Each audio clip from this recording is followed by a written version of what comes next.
Of course Arizona lost, because every team that I root for on YouTube decides to lose. So this is the last time I will ever pick a team over the YouTube airwaves. The last.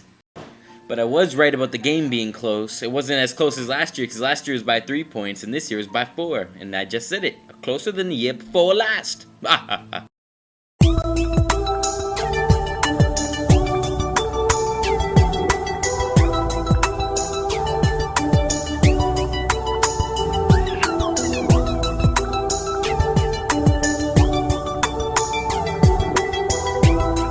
So it just turned out the whole Iraqi freedom rebuild nonsense has just wasted more money by spending $40 million to build a prison that will never be opened. The project was originally $73 million. So another $40 million given to Iraqi people. No, not Iraqi people, just to nothing. Absolutely nothing. $40 million to nothing. And even if it was built, it wouldn't have gone to the Iraqi people. It would have gone to Iraqi inmates to get a nice home and meal for the next whatever remainder years they had until they died or were finally executed for what they've done. Sounds very American now that you think of it. You know, the whole keep people in prison, feed them, have everyone else pay for them even though they're supposed to be banished and supposed to be ripped away from society. And probably giving people who are supposed to be dead because they got the death sentence 20 years to live and having everyone pay for them. But enough of this sound. And I guess California's broke as hell because they won't be able to pay off anyone's tax refunds. It says if you're expecting a tax refund, it's going to take up to a month to even being considered to get money back. And they're only going to pay bills that they have to pay by law, meaning all those free clinics are going to have to close their doors because they're not going to be getting state funding anymore. Which makes me wonder, if California's broke, what other states are broke, and how come we're not hearing about each state being broke? And that's a pretty big state with all the people. So, I wonder how the little states are doing, like Rhode Island, Connecticut. I heard Connecticut's having meetings to see what's going on with their economy.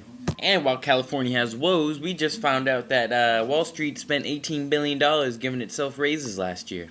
I wonder why. Maybe they knew something? Of course, no one's going to ask that question. They're too busy complaining about seeing the $18 billion rather than saying, hey, how come they got $18 billion? I know why they got $18 billion. Because they saw the outcome of what was going to happen at the end of the year. The whole boom theory. And hey, why not give yourselves $18 billion if you know everyone's going to be losing their money in a couple months?